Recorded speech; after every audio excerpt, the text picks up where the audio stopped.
Hello. Hi. This is the Rich Kid Richard. Welcome. I am hosting a live event, streaming over all social media platforms. And I do this all the time. So make sure you like and follow. Turn on your notifications. You can ask me any kind of question that you want to. So you can get notifications wherever you are, whatever platform you prefer to use, right? Because I'm think I'm be streaming on Facebook, YouTube, Twitter, Twitch, which I never get any people there, and Instagram, 2 accounts, Facebook, 2 accounts, and on TikTok. So yeah, um, I do this randomly because it's easier to talk to a whole bunch of people at once instead of going to different social media platforms. So if you follow and subscribe or tune in, I can pretty much answer any question that you have financially. Some areas of expertise that I focus on is business ownership, business acquisitions, credit, building your credit, working on your credit score, working on your credit profile, working on business credit, working on personal credit. Other things I focus on is investing, 401k, TSP, IRAs, ETFs, mutual funds, high yield savings accounts, all that. And then buying cash flow producing assets. We talk about real estate. We talk about storage units. We talk about Airbnb. We talk about ATMs. We talk about uh, shoot, vending machines, and all that kind of stuff, which in theory is the embodiment of the majority of anybody's financial journey. And a lot of times people will ask me, well, what about these particular subjects? What about this? It's not the fact that it do or don't work. I just don't. I'm not a get rich quick type person. I don't gamble, and I'm not out here trying to hustle. Like things like forex, that's literally like gambling to me. Like you put your money into something, make a short, make a call, make a put, and hopefully it increases in value over a short amount of time, and then you pull out. Like that's comically like gambling. And also things like crypto currencies. Like crypto is cool. I think there are some better options in cryptocurrency when you should just put your money into something and just let it ride. Um, the bigger stuff like the Ethereum, the Bitcoin, the Ripple, the XRP. If you want to play around with some stuff, you might get into some Doge or something like that. But some Cardano stuff like that. But for the most part, if it's not one of the big five or big six, I don't want to hear it. And if it's not like a long play, meaning it's not over the next 3 to 5 years, I'm not with it. So just that's the type of areas that I typically try to focus on. And if you want to focus on stuff that's other than that, maybe I'm not your guy, but I am knowledgeable on all things money. So, you never know. Just stay tuned, watch, comment, like, follow, and all the kind of traditional stuff. And, you know, be looking out for me when I'm on those platforms and ask me the questions. So, um, I asked some people to submit some questions to me, and I'll just go ahead and do some rapid fire stuff. Aloha, Steve. What's happening, man? Hey, what? Oh, you're on Facebook. Oh man, I'm new to this, so it tells me where you're from. Yeah, I sent you your link too. I think you messaged me and I didn't get back to you. I don't really check the platform a lot. I'm busier, but I think I reached out to you, and we should set up something soon so we can discuss in detail some things that you want to do to move forward. But I appreciate you being here, man. So, individual said, should I buy a business or should I build one? So I want you to really think about kind of what you're asking in the perspective. And I don't look at stuff like from a personal perspective or a biased perspective. I look at stuff from the perspective of money.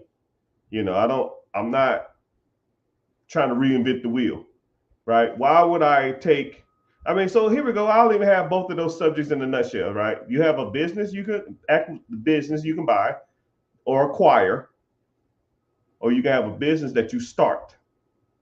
One pro of starting a business is you can tell people, I built this from the ground up and I've gave my blood, sweat, and tears.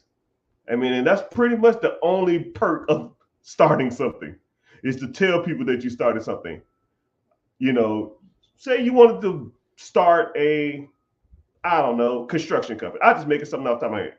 So you got to get licensed. You got to probably buy a truck. You got to go find employees. You got to go do marketing. You got to have suppliers. You got to go do bids on houses. And then you probably got to build that stuff up for months, maybe even years out. And that process is going to take you tens, 50s, 60s, 70s, $100,000 to get off the ground before you even made a dime. So you're essentially hustling backwards. You're digging a hole just to fill the hole up as you go through it, instead of buying. Now, let's say there was a construction company for sale that's, I don't know, $300,000, that's making you $100,000 a year, right? The day you buy it, you're making money. Why would you spend 6 months to a year, maybe 2 years at a loss, when you close on a Friday and on Monday there's money in your account? Because if you bought it right, which the only way I teach is to buy them right, your debt servicing means the amount of money you're paying for the business or the asset, and payments should be covered from the amount of money you're bringing in. Like, that's the only way to do it. If that number don't work out, then it's a dud. If my monthly bill on a business is 10K and it brings in 15K, that month I made $5,000. I mean, this is what, 8th grade math? I'm sure most of the people who listen to this graduated from the 8th grade. If business A made $15,000 and business A expenses are $10,000, how much money does business A have at the end of the month? Ma'am, right here. Okay, let me get this straight. 15,000 income, okay. Expenses are 10. How much at the end of the month? I think that's 5. Is it 5? I'm just throwing that out there. You're correct. Ding, ding, ding, ding. Okay, cool. Question number 2. The business expenses of a startup for that month is 10,000, and the business income is 0 because you don't have any customers yet. How much you have at the end of the month? Hold on, man. Hold on. We could do negative here? Yeah, of course you could do negative. Okay, cool. I'm just checking, because that number doesn't make sense, because you really can't take something away from nothing, because you ain't bringing no money in, so you can't add to nothing. Okay. So what's the answer, Richard? Negative 10,000? Yeah, negative 10,000. You lost $10,000 that month. Yes. I studied for that test too. Woo. I got 100. Yeah, you got 100%. Congratulations. Right? Why buy a process that's already existing? Only perk to owning something, to starting something, is to tell people that you started it. I built this brick by brick. I built this from the ground up. I've been working like a dog. Shut the fuck up with that shit. I don't care. I'm here to make money, not friends, not have a good time. I don't want no owner pride or none of that crap. Right? I think I take more pride in something that makes money than something that doesn't. Think about that. Would you rather say, yo, man, I got a startup. I built this from the ground up. We in the beginning stage now. We're not positive cash flow yet. However, I'm working diligently and really hard to get there. Or so, yo, man, yeah, I bought this, I don't know, gas station. It made 10, I bought it for the payment on it 10,000, and I made $15,000 a month. People gonna look at you like, you can do that? I say, yeah, a lot of people do that. I say, wow, that's smart. William P., I see you. YouTube checking in. I appreciate you. I don't never really get a lot of people from YouTube, but I thank you for being here. Go ahead and ask questions, man. Audette, the dog whisperer, I see you. So, got a question here. I live in a house for 2 years, rented out for 8 years. Do I 1031 exchange? Okay, so 1031. Okay, so for those who own a property or their primary home, if you buy a property and you own the property and you live in the property, you do not have to pay capital gains tax when you sell that property. So the rules are, if you live in it for the last 2 years, or if you've lived in it 3 out of the last 5 years. So if you lived in it for 2 years, and then you or 3 years, and then you rented it out for the next 2, and then you sell it. So that 5-year span, you lived in it for 3 years, or the last 2 years you lived in it.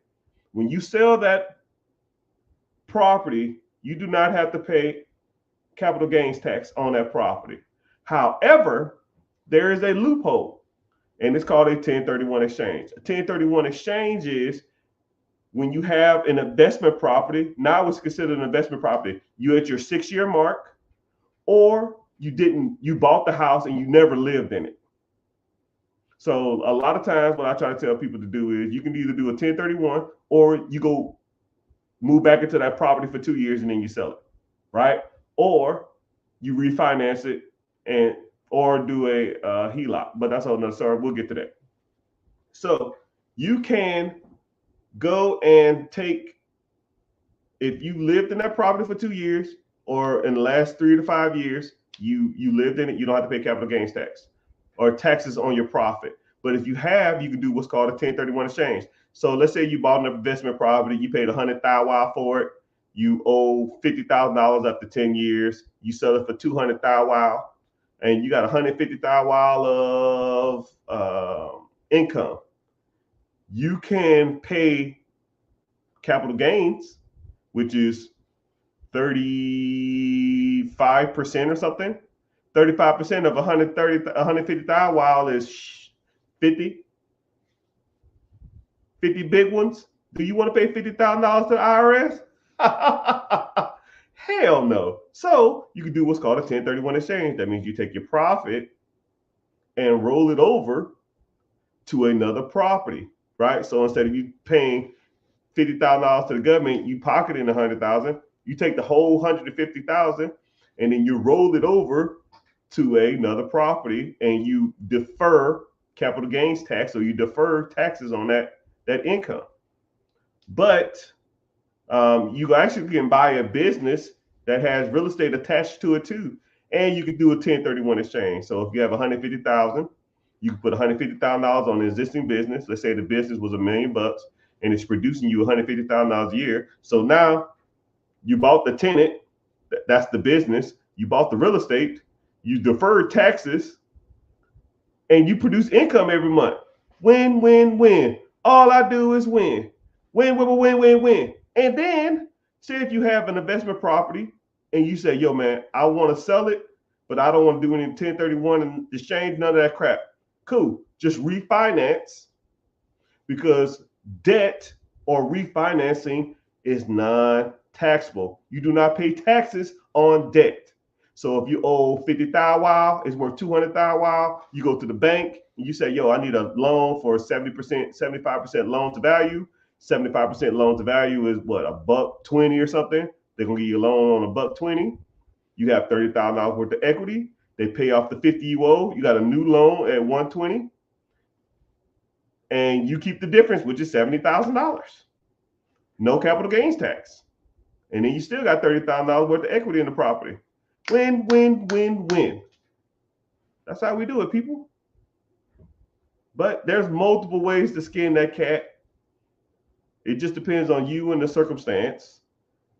But I'm a advocate of long buy and hold. Okay? Long buy and hold. So if you buy a property, either refinance it or 1030, don't never really sell. Just keep the equity in the property, even though equity is dead money. Just keep it in the property, and or either refinance or take a HELOC out on it, and then use that to buy more property. Even though HELOCs is the same thing. HELOCs is debt, so you can't be taxed on debt. So kind of the same thing. But that's a good question, sir. I hope I answered it.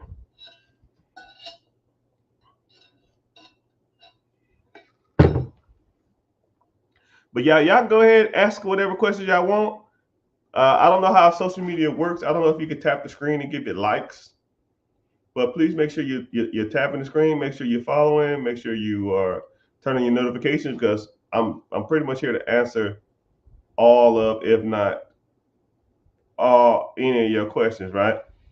But I'll give a quick commercial break, I guess. I do offer a free webinar that talks about buying cash flow producing assets, fixing your credit, buying real estate, investing, and all that kind of stuff like that. The link's in the bio, wherever the hell you are, on all social media platforms. Just click the link, sign up for the free class. It starts at 9 p.m. Eastern Standard Time, which is about an hour and 50 minutes. You know, I almost forget I even have to teach the class, but I always remind myself, like, Wednesday. Today's Wednesday, right? You know, it's bad when your days run together, because every day is just a grind. It's a hustle. You know what I mean? So, but how are y'all doing? Let me know where y'all checking in from and all kind of stuff. We got somebody from Hawaii. Dad, where you at now, man? I know you travel everywhere.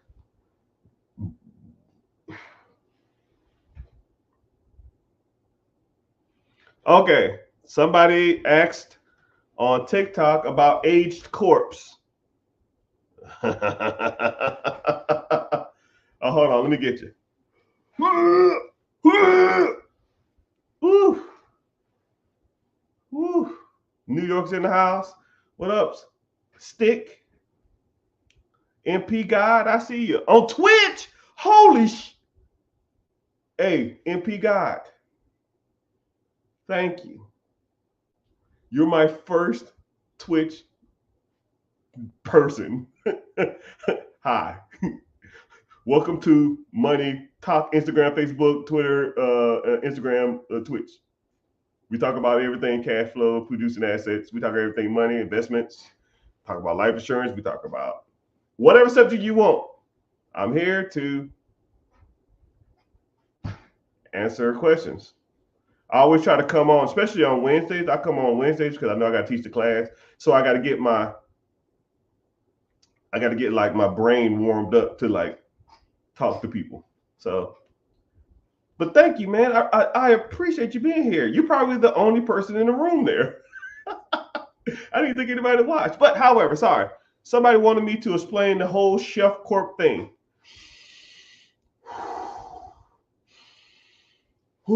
You're gonna get me hot and bothered, brother. You're gonna get me hot and bothered. Okay, so let's go back to a far distant land. The land of 2017.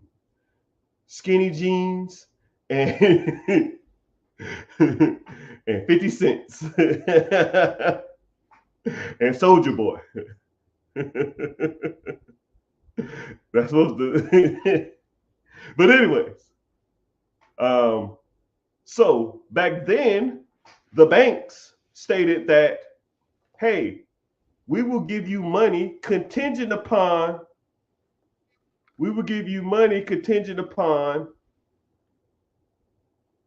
how old your corporation is. So when younger people would try to go for business funding, the business would say, hey, this LLC, S Corp, C Corp has been established for only a month, 2 months, 5 months, 6 months. Like, we're not going to give you any money. You're not trustworthy, right? So people went and got aged corps, aged LLCs, aged C Corps, aged S Corps, and that type of stuff. Or shelf corps. They just set them on the shelf, and they're like, somebody probably passed away and it's been passing down the family generation to generation, and then somebody just sells it. And then you become the registered agent of that S Corp, and now you have a business that's technically years, 10, 15, 20 years old. Okay. So banks was like, okay, your business is 10 years old. You don't have any money coming in, but screw it. You have a 10-year-old business. 15-year-old business. So they gave them the bag or gave them the money. And then from about 2017 to a little bit before COVID, 2020, maybe 2021, my Meladin Challenge friends would go get 10,000 wow, 20,000 wow, 50,000 wow, 100,000 wow from the banks from a Chef Corp that they bought for, $2,000, and they got $100,000 worth of business credit. Go max that shit out, buying bull stool like Gucci, Louis, Prada. You shouldn't be buying none of that Hellcats and other dumb stuff that ain't making no money. They can't pay the bill because $100,000 line of credit, that payment is 15 hondos. They can't make the payment. They default. The bank's out of $100,000 just because you did a $2,000 play, and now the bank's got hip to that shit, and it's like, yo, we're done with that. We are done with the Chef Corp game. We're not giving these mother cluckers no more money. From here on out, I don't care how long. And then it went to like, let's go to Dun and Bradstreet and let them build trade lines. And through the trade lines, if they can pay their trade lines on time, then we'll give them lines of credit through the business. But Dun and Bradstreet wasn't reporting their NAV scores. They wasn't reporting their net 30s, net 60s, net 90s to and getting their done scores and stuff like that. So people was paying on these trade lines through Uline, Granger, and all that kind of stuff like that. They wasn't reporting, so people were trying to go get business credit, and then it wasn't working. That was like real big during COVID. 2019, 2020, 2021, a little bit of 2022. So banks said, you know what? Screw it. I don't care how old your LLC is. I don't care how old your C Corp is, S Corp. I don't care. All business debt will be secured by personal credit. All. ALL. You walk into a bank, I don't give a shit if your Age Corp was owned by Mahatma Gandhi. You're going to have to secure that damn debt with your own personal credit. Because now what they're looking at is, can you pay your bills on time? I don't give a shit. So now let's think about it, which actually makes more sense. You got two people. This corporation is 50 years old. This corporation is a month old. This person with the 50-year-old business has a 400 credit score. Two charge-offs, two delinquencies, a bankruptcy, and a repossession. But his business is 50 years old. This guy has an 800 credit score, $30,000 worth of personal credit, no debt, a house, no payments, and an 800 credit score. Now, who would you want to loan money to?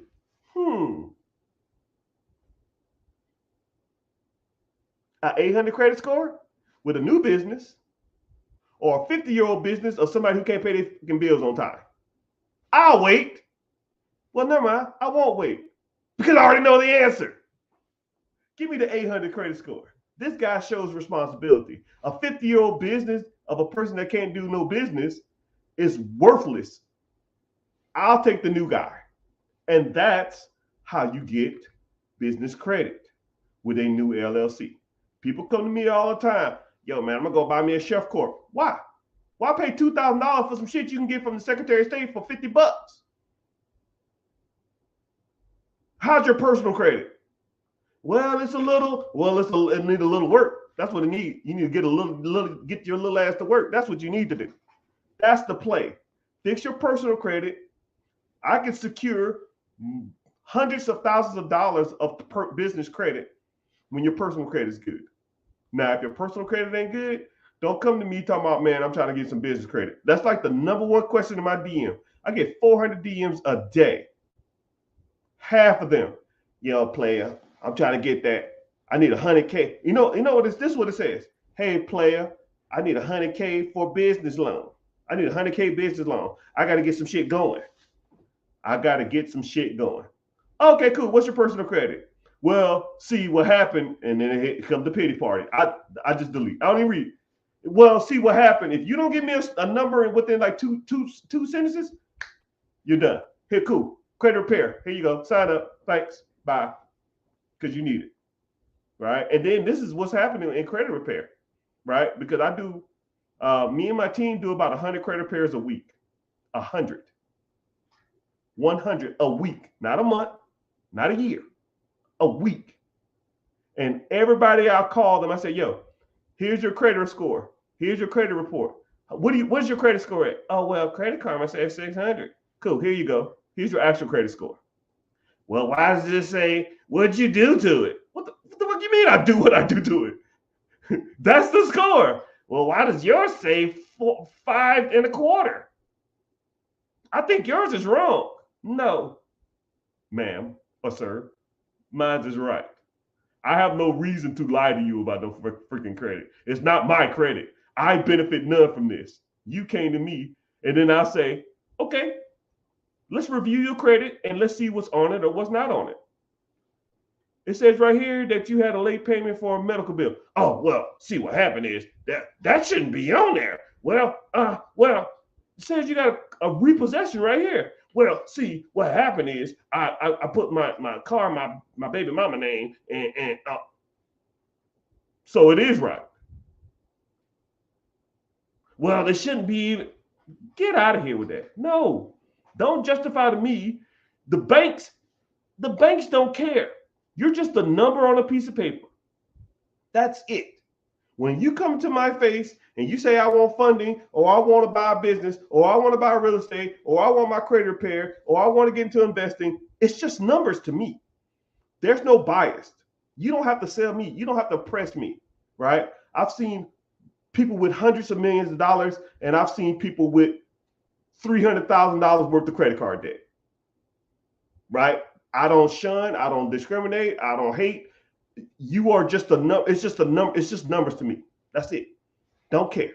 So one or two things going to happen. You can sit here and keep playing the blame game, or we can get to work and come up with plans to get rid of this freaking debt and get this bullshit off your credit and get these utilization down and then get your hard inquiries off. Because at the end of the day, they're there, regardless of who put them there or how it's got there. Don't care. Let's take care of this shit. Well, see what happened. No. We're done with the excuses. I don't give a shit. Right? No pity parties, right? I should get a t-shirt that says no pity parties because I don't want to hear it.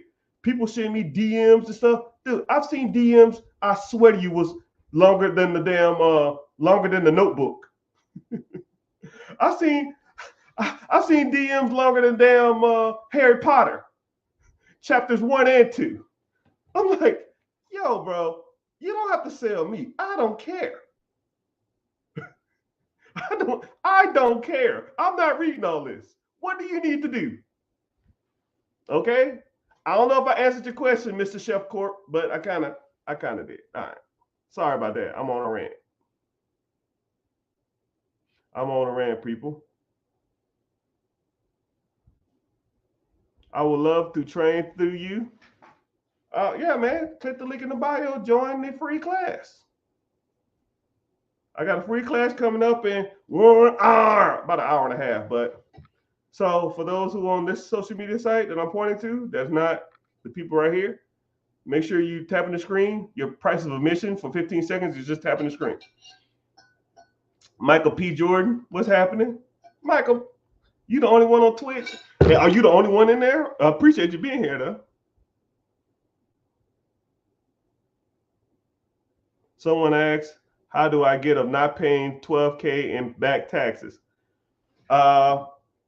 Great question. Here at Perelman and Associates, where our tax service is top tier, what we would do is, where do I sign up? If you're on Facebook, I don't know what Facebook page you're on, but just click the link in the bio or click out of this, and then it'll say like therichgetrichard.com, or go to Instagram. It's the rich. You have to go HTTPS backslash black chat. I can't even say that. Dot backslash black chat. TheRichGetRicher.com, or just click the link in the bio. Class starts in an hour and a half. Thank you for your time. No, thank you, Cooper. Hanging with Mr. Cooper. How do you get out of not paying taxes? And 10K, I don't know if it was past taxes or it was current taxes. Either way, this is what you do. I would shoot me a DM and say I need tax help. And I'll say, well, shoot, I hate working for free. Nobody should work for free, right? Anybody who signs up through me, anyone who goes through the free class and wants me to be their coach and their mentee, I review all your taxes for free, right? I've seen people who owed money, and after we review their taxes, they end up getting money back. We can get you an audit in your favor.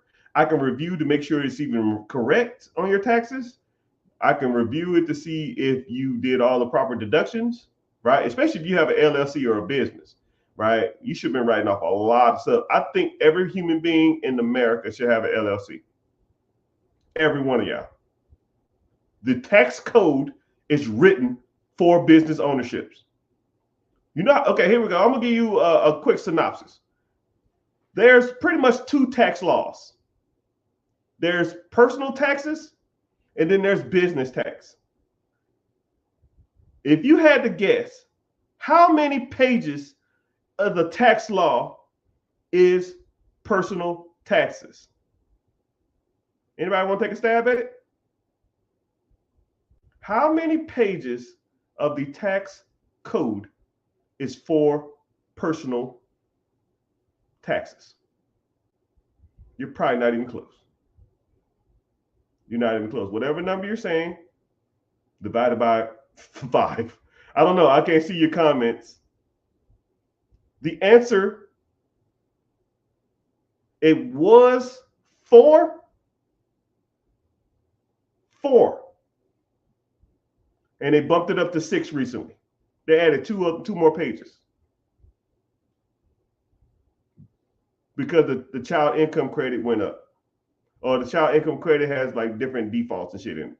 6 pages of a tax code. United States of America tax code. Authorized and enforced by the IRS.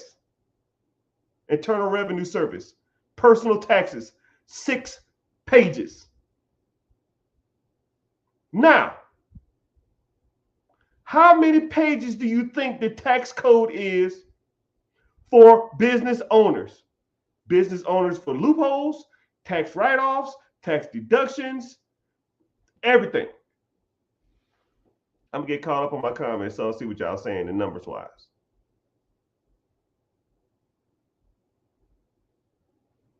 Someone said 5,000 pages for personal taxes. No, it's 6. Business tax code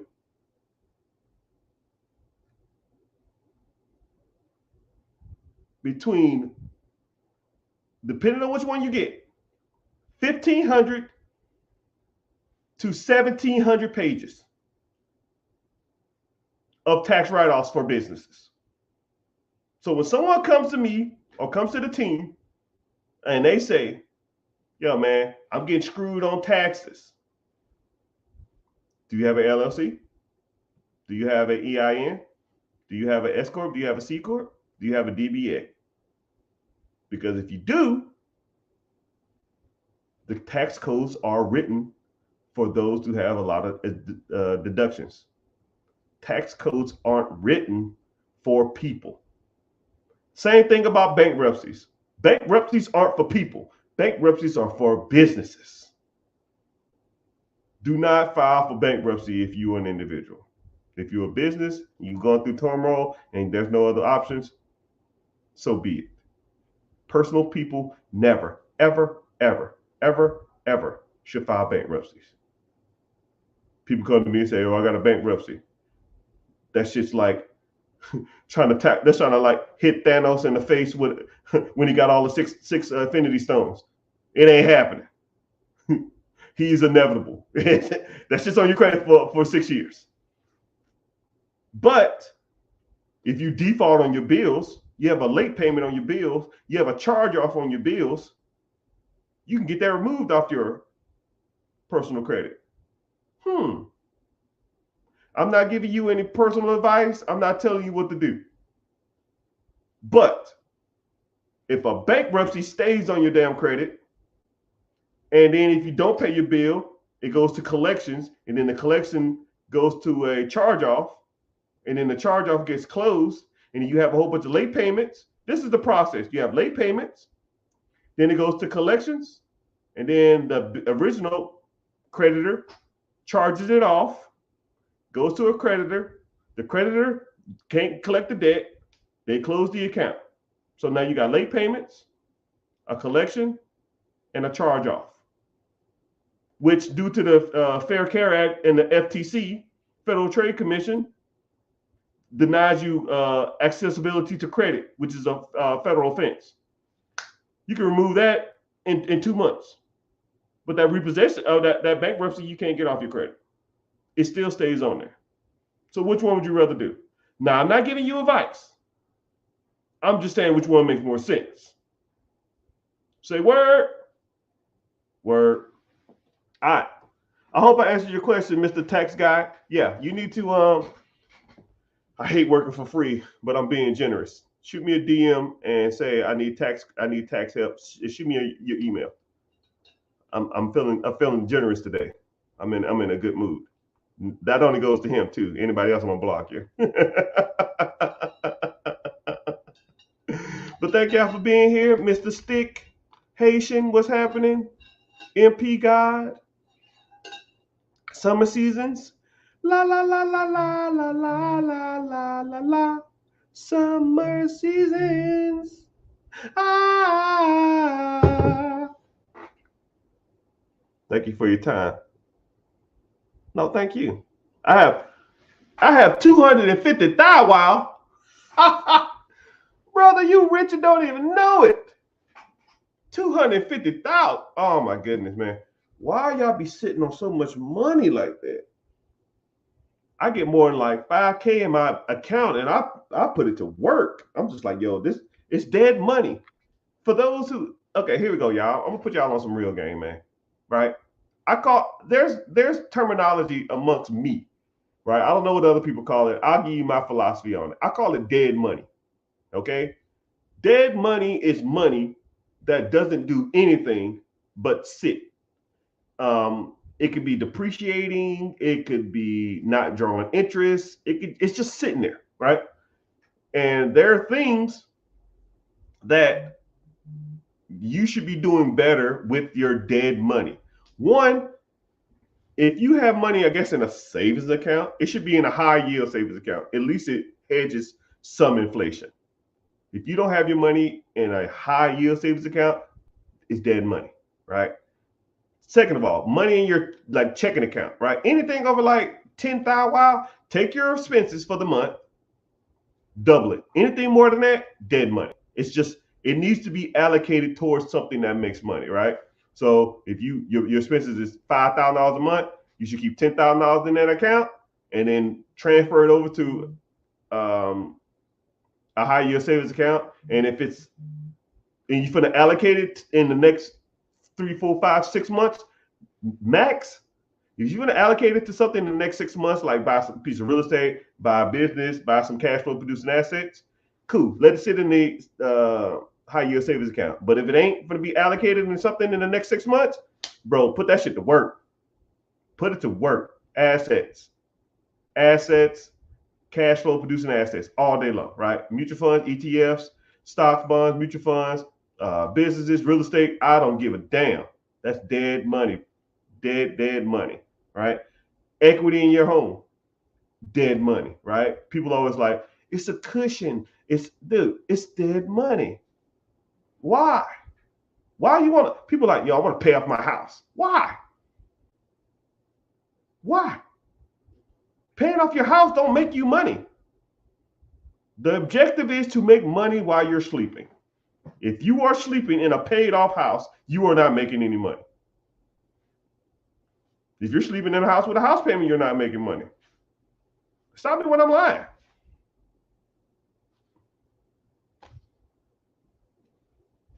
Right? If your objective is to pay off your house, you can't access that money until you die or sell it or refinance. Let's say you bought a house at 30, you 60, your house is paid off. You bought it for 300, now it's worth 650. Congratulations. You got a $650,000 anchor weight that you sleep in every day because it's not making you any money. Well, I save a house payment. Brother, you save $3,000 a month in payments. You still pay taxes. You still pay insurance. You still have a payment. Oh, it's not as much. Let's say if you put that equity of that $600,000 into the stock market, and it's drawing you on average 10.1% over the next year. 600,000, wow, 10%, $650,000 over at 10% is $65,000 or $5,000 a month. Would you want a paid off house or $5,000 coming in every month? Hey, what the fuck do I know? Right? What do I know? Right? And that's $5,000 a month, regardless of where you live. Everybody pays for where they live, right? But hey, whatever, man. You do you. And then if you'd started the same process when you was 40 instead of 60, then you really would have been better off. Or if you put the $600,000 down on a $3 million apartment complex that produces you $400,000 a year. Oh. And then now you're making $30,000 a month. How about that? But hey, what do I know? Brother, ew. Memphis in the house, California, Chicago, Pearl Harbor, Hawaii. What's good? Greenwood, South Carolina. I'm in a small fortune in South Carolina. I just retired out of MacDill. Yes, sir. Me too, sir. What was you, Army, Marines, Navy? It looked like you was Air Force. Sorry to hear that. Nah, Air Force is the best branch. Idea for investing in a facility for pickleball.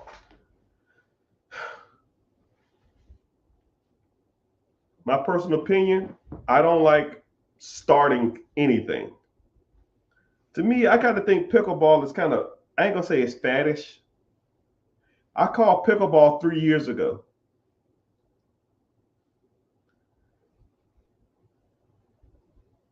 But if there was a pickleball facility that's already operating, then maybe. But do I want to buy something and don't have a proof of concept, don't have the marketing, don't have the network, don't have the people, don't have the resources to start something and hopefully it works out? That ain't my stick, man. That ain't it. To me, it financially doesn't make sense to buy a facility. This ain't the field of dreams. I don't build anything and hope people come, right? People should already be there spending their money. Damn, that was a good analogy. Somebody should have been recording that one. You can have that one. What is the minimal credit profile score when seeking business funding? Great question, my brother. Sorry to bother you. Nah, you good, man.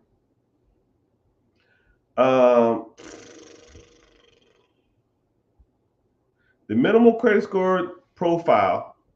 So your credit profile. So a lot of people always confuse credit profile and credit score and FICO score. They're kind of like different things. It just depends on you, right? So if you want business credit, you need to have a strong credit profile. You need a strong credit score. Strong credit profile is a credit card, 2 lines of credit that you've had for more than, I think, a year and a half, or more than a year, or a year and a half, or 2 years. That's over $5,000, which most people kind of probably should have that or need to be working on that. And or you need a 680 credit score, right? But there's other programs. Some people say 650. Some of my people say 650. Some of my people say 680. Some of my people say 700. But if you were on the cusp, then I'll be like, nah, man, we good. Let's try to get this score up a little higher. So your objective is always trying to push your credit to the max. Because what's the point of having credit if you don't even use it?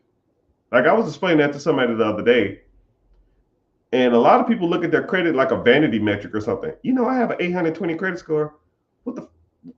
So what's the point? The objective of credit, in my opinion, is to use that credit to buy assets that produce you income every month. I don't give a shit if you got a 600 or 15,000. Don't give a damn how high your credit score is. Your objective is to use your credit, whatever score it is, leverage it to buy assets that produce you income that pays for your way of life every month. Point, period, blank. The score is a vanity metric. Who cares? Who cares? I always use the analogy of like a model and a bum. There's a model who's 6'5", rock hard abs, blue eyes, perfect chin, well spoken, and can't have kids. There's a 5'6" guy, beer gut, homeless, drools when he sleeps, but he can pop out 10 kids in the next 5 years. If your objective is to have babies, what the hell is the 6'5" guy gonna do for you? Not a dang thing. Same thing with credit that's high as hell that you can't even leverage it. Oh my goodness, dog. Oh my goodness, I'm speaking facts. Y'all don't want to hear it. Y'all think y'all do, but y'all really don't. Right? A lot of people say, yo, man, what's your credit score? Enough to get me lines of credit. What's yours? Is it enough to get lines of credit? Then the rest of it is irrelevant. The rest of that shit's irrelevant. 680 should be everybody's minimum. 680 can qualify you for majority of, or if not every loan package, program, funding, credit, line of credit there is out there. You want a car, you want a Sprinter van, you want an American Express card, you want a Chase Platinum, you want a whatever you want. 680 majority of times can get you there, right? There might be some random ones here and there that might have like some net worth requirements or some income requirements, but the credit score is what you need to be focused on, right? That's 99% of all 99% of all businesses. Oh, not all things are 680. Okay. So I don't know if that answers your question, but I appreciate you asking. Freddie Cruz. How you doing, brother? I low-key miss you, man. You come back to the States, come holler at me. Show you how us ballers do it.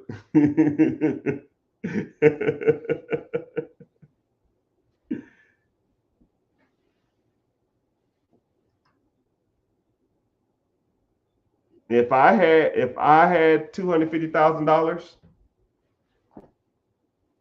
if I had $250,000, I would be looking at a 10% down on an existing business. You're gonna be looking in the $1.5 to $2.5 million. Your margins are gonna be a little shittier because the amount of money you're borrowing.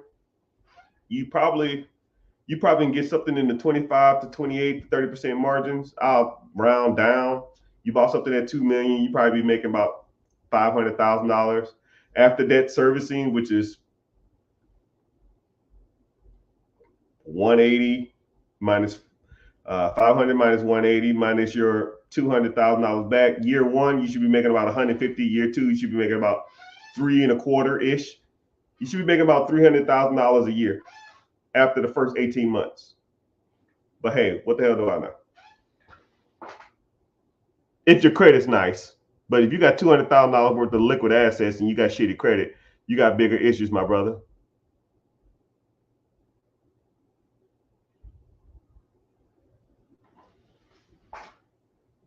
Folks preach business credit, then once you buy from them, they have personal credit card stuck you. Yeah, I guess. I kind of don't understand what you're trying to say, but yeah. I almost got scammed by your fake account. All right, y'all. These people in these damn fake accounts is killing me, man. I get a DM every like 5 people say, "Yo, man, is this the real you?" Because I got scammed. I almost got scammed. I'm just like, oh my goodness, dog. My goodness. Like the scammers be real, man. Right? So I'm gonna tell y'all something. If it's not me, right? Like only thing I offer, and I do it like this for a reason. Only thing I offer is a webinar because I don't do stuff over the phone. I don't do stuff via email. I don't do stuff via text. I for damn sure don't do anything via Telegram or whatever the hell it is. So it's easier for me to, if I want to do something with you, I physically see you, right? If it ain't that, it ain't me. So don't ever send anybody any money, and I'm never gonna DM you, right? I don't have that kind of time. Some people might, I don't. I'm not gonna be sitting there. Hey, brother, what's happening? I do send you random text messages saying like, "Yo, I got a free class. Come to the free class." That's it. That's all I'm gonna ever offer you. It's the free class because I can physically see your faces and we can kind of go from there. So no, that ain't me. What's the sole proprietorship? Oh, brother, you need to get in the class, man. You have what's called an S corp, which is a sole proprietorship. It's just a business entity in which you have. It's like a business structure. So whenever you're buying assets, it's however it's structured, and it minimizes and mitigates the amount of taxes and liability you have as an individual from owning those assets, right? So let's say you have a house and someone slips and falls at your house, and they can sue the corporation, but they don't get no money from you. They just sue whatever assets are in that. You just manage that asset. It's kind of I don't know if that's kind of explaining, or I need to actually do the work on my credit. Yeah.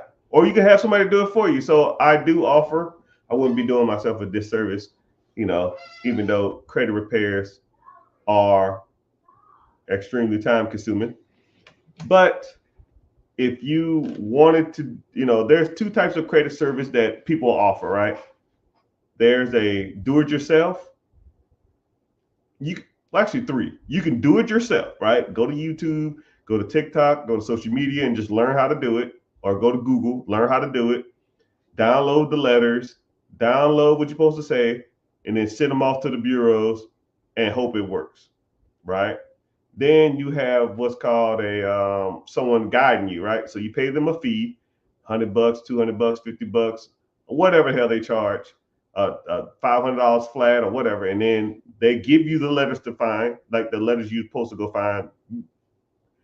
You fill out the letters, and then they tell you where to send them, and then you fill them out, then you send them off, and then you check the credit, and hopefully the stuff falls off, and whatever don't fall off, then you go back and you re-edit the stuff, and then you send it off again, right?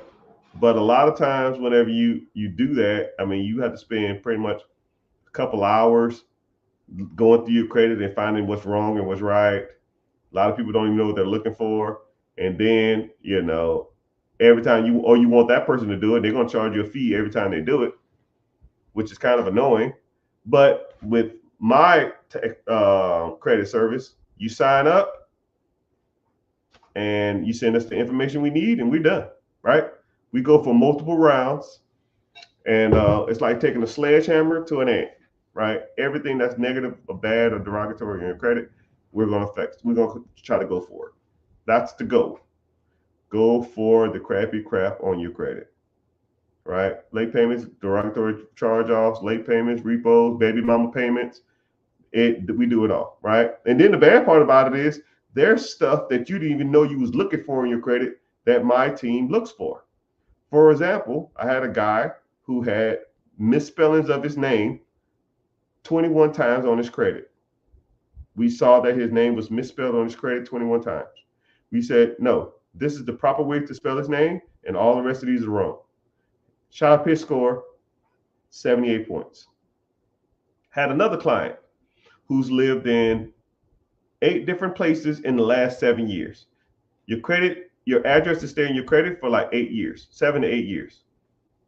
So you get rid of all those old addresses that are irrelevant. Now you're showing more stable.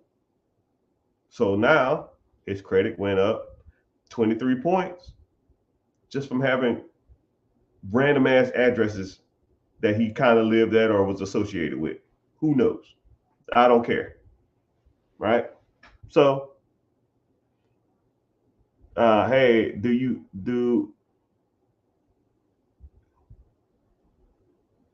No, I don't. Just come to the class, and if you miss it, I try to offer the class every week, right? Until I get tired or until I don't want to do it no more. I have weeks when I say, "Yo, man, I think I'm done with this," but I'm not even gonna lie to you. I don't even know. I don't even know how to turn it off.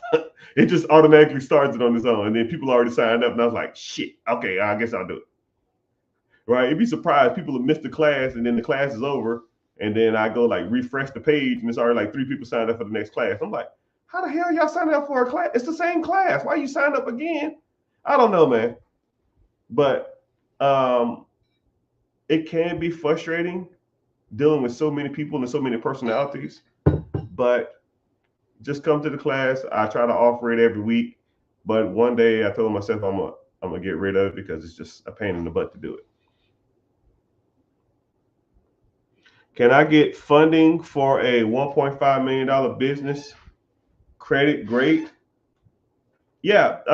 So there's 3 basic programs for SBA. So you have, well, actually 4. SBA, I call it SBA flat or SBA general. Then you have what's called SBA express, anything under $250,000. SBA general, anything under $350,000. SBA express, you can get one of those in like 4 weeks.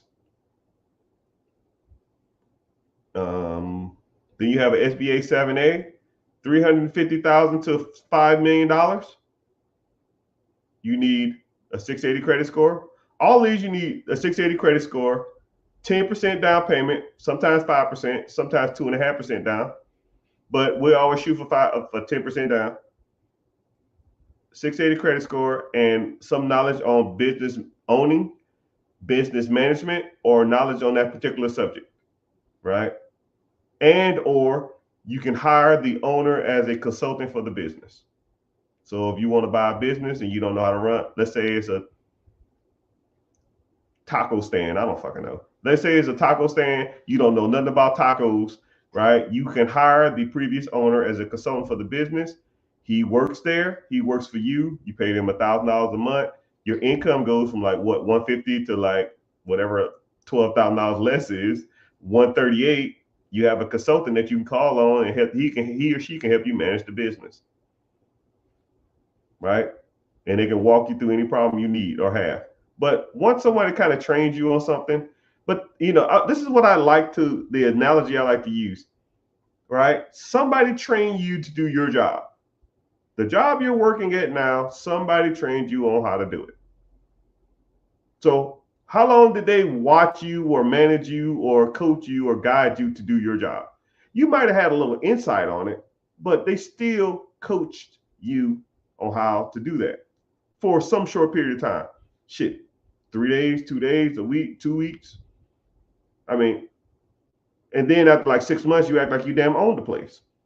So how long of a coach or a consultant of a previous business owner do you truly need? Right? Everybody's business in here, everybody's job right now who's in here, more likely they can run that damn place by themselves. They probably feel like they're the best employee there. They almost feel like they can operate this better than anybody else. What's the difference between that and owning your own business? Only difference is you make sugar and the owner makes the owner makes the sugar and you make the shit. That's the only difference.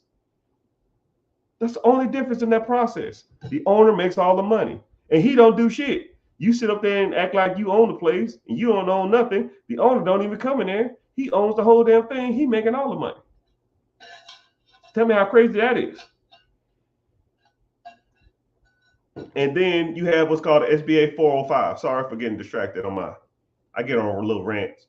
405 means you want to buy a business and real estate at the same time. Chicago Kingpin, I see you. I'm behind on my comments. I'm sorry. St. Petersburg, San Antonio knows how to party. San Antonio knows how to party. What would be the first thing you get with a line of credit? P Diddy. P4 Diddy. I don't even know what that means, my young brother. What would be the first thing you get with a line of credit? What's the first thing you get? I don't know what that means. What's the first thing you want? Whatever you want, man.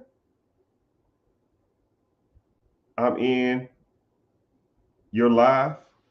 Thanks. What would be the first thing? So are you asking what's the first thing you need to do to get a line of credit? Right? There's multiple things. So with me, I almost feel like I hate explaining this to like just sitting here explaining it to people, right? That's why I have coaching programs. That's why I have mentees, because I can sit there and I can pre-record a video and I can say, yo, watch this video. This is what my team looks for, right? Because once people sign up for a mentorship or want me to be their coach or want people to guide them and stuff like that, I can just point you to the right videos to watch, right? Because my team and I talk about, yo, this is what I'm looking for. This is what I need. This is, if their credit is good, go here. If their credit is not good, do this. If they don't have a business, do this. And it's just, I don't know your situation, so it's kind of hard for me to tell you what you need and what you don't need to be doing. So it just depends on you, young brother. So I'm in the live. Thanks, man. Key, you coming to the class tonight? Miss Chicago? Can I qualify for business credit just for having an LLC? You need everything attached to the LLC. You need to be showing that you're a true business. And then you need good credit too. 680 is the minimum. If you don't have 680, then we need to work on it.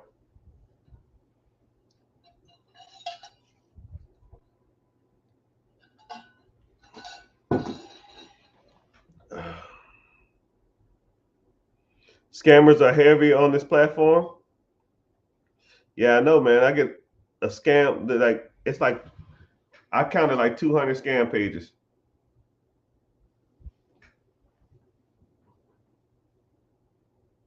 Just look at the followers. He has close to 500K. Who has 500K followers? Me? 490? Yeah, I don't think I'll ever hit 500, man. TikTok hates me. How do you sign up? The link in the bio, young brother. Click my name, double click my name. It takes you to my profile. Click the link. It'll say be your own boss. It takes literally 5 minutes to sign up, less than 5 minutes. And all it asks for is your name, email, and telephone number. And I don't sell your information. I don't need to, right? I don't care about that. You won't get spam mail and all that kind of crap. All that crap to me is irrelevant, right? I don't need your money. I don't need any of this. People just keep asking me for it, so I do it.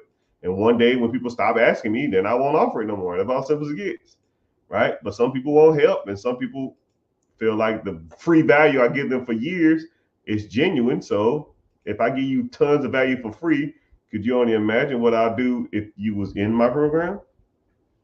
Just think of it like that.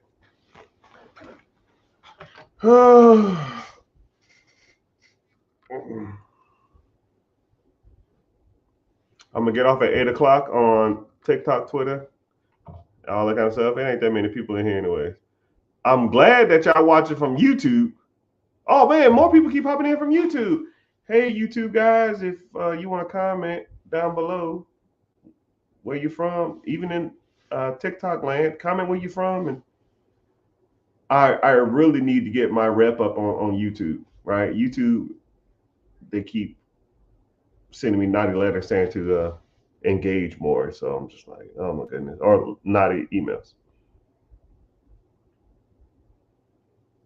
You thought I was teaching a different thing every day? I don't know what that means.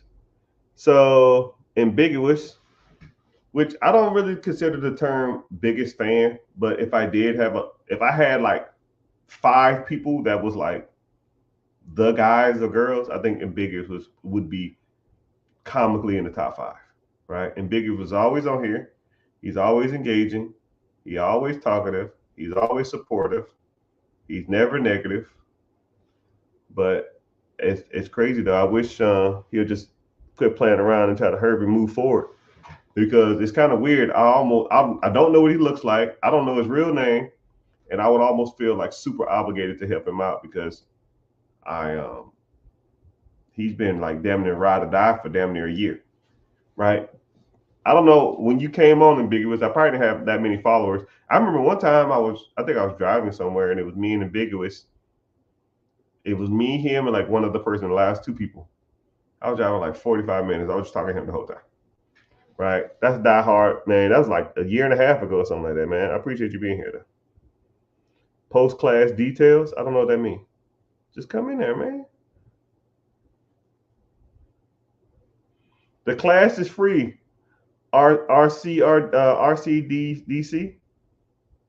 Where's the link? The link in the bio. Click my name. What's up, broski? I'm doing good. Broski? It's free. And it starts in an hour. Hell, YouTube. Hey, I got 3 people in here. Hell yeah. 2 from Facebook. I got 2 Facebook accounts. So it's kind of weird how like, it's almost like my alter ego. The Rich Get Richer, I never go there. I never use that account. It like got set up as like a default when I had like 5,000 followers, and I never use it. So if you're here from there, hey, but I don't never use it. It's just like an account. I got one person on Twitch, which I set up a Twitch account 5 months ago.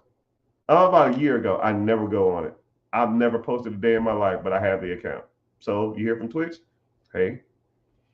YouTube, appreciate y'all. Twitter, not so much.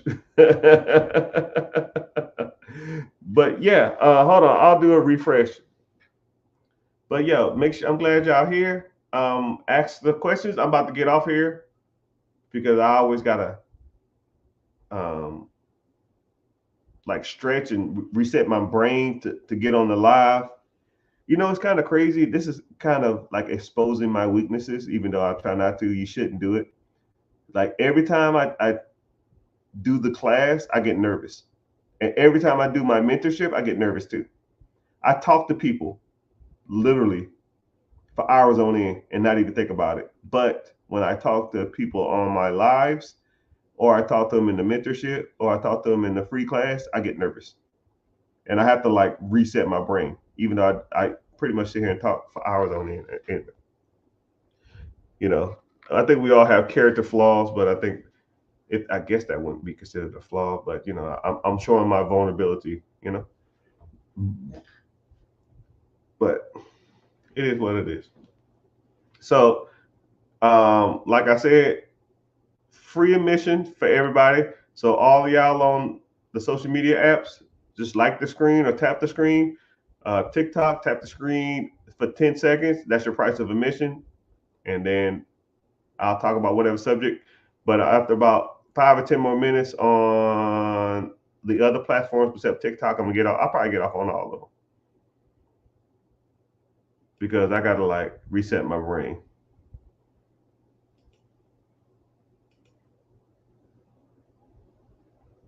Hold on, let me see something.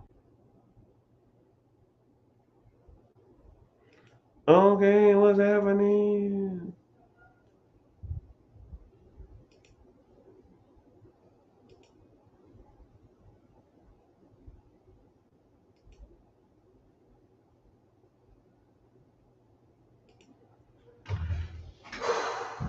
Okay.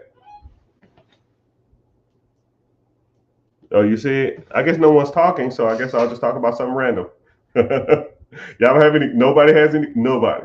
Okay, let's talk about something random. Okay, let's talk about. You want to talk about investing? Okay, let's talk about basic investing. Okay, everybody needs some investing. All right, Rich get Richard. Hey man, I don't know who posing down there with me, but hey, that's one of the accounts, man. You better get out of here. They're gonna get you, bro. So when it comes to investing, thank you, YouTube. I appreciate you. So let's talk about investing. I mean, shit. All right. So the more investment avenues you invest in, the better. I know that sounds kind of corny and cliche, but you know, it is what it is. So you need to be putting your money to work on all avenues, not just business acquisition, not just buying real estate. You know, all a journey of 1,000 miles start with one step. So things like investing in, especially if you have a job with a 401k. And no, I'll meet people that say, "Well, I don't want to invest in my 401k. I want to buy a business." And I say, "Well, how long you been there?" "Well, I've been there 7 years." You know, the 7 years you was working there, if you'd put $300-400 into an account, $400 over a year, and if they match, you put $400 in this account, and they match that account. 400 plus 400 is $800. 800 over a year is 90, 9 grand. Over the last 7 years, that's $5,600. I mean, shit, $56,000. No, all right, I'm off. Yeah, $56,000. I mean, and then you could take a SBA loan out and use your 401k as collateral for your down payment. So you're trying to like save up nickels and dimes, but not contributing to your 401k. But that's your down payment for the business right there. A lot of people come to me and they'll say, "Yo, man, I want to buy a business, but I ain't got no money." Okay, you have a 401k? Yeah, I got about 150,000 in there. Okay, cool. If you put that up as collateral, they'll put that as your down payment. Just don't default because you owe that money, which they understand. I mean, you're an adult.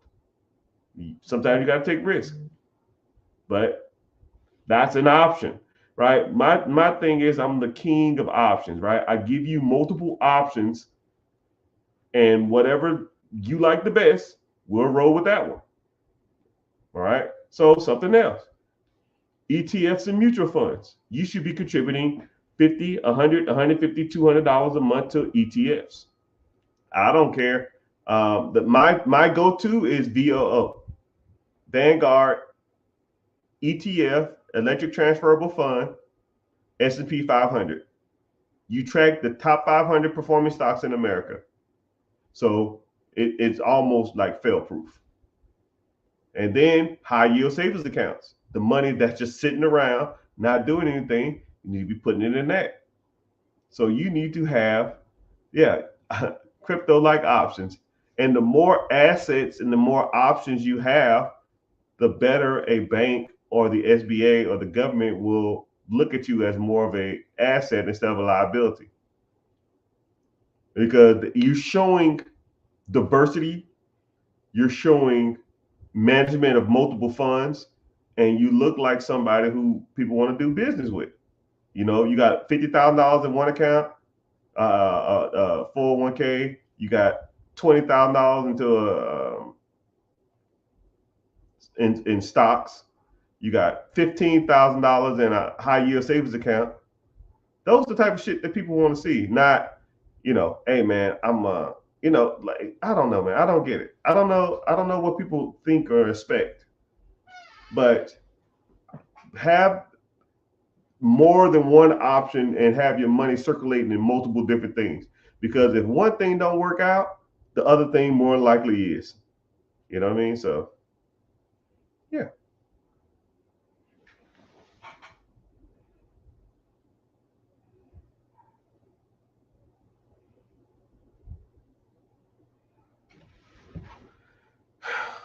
But like I said, I'm about to get off here.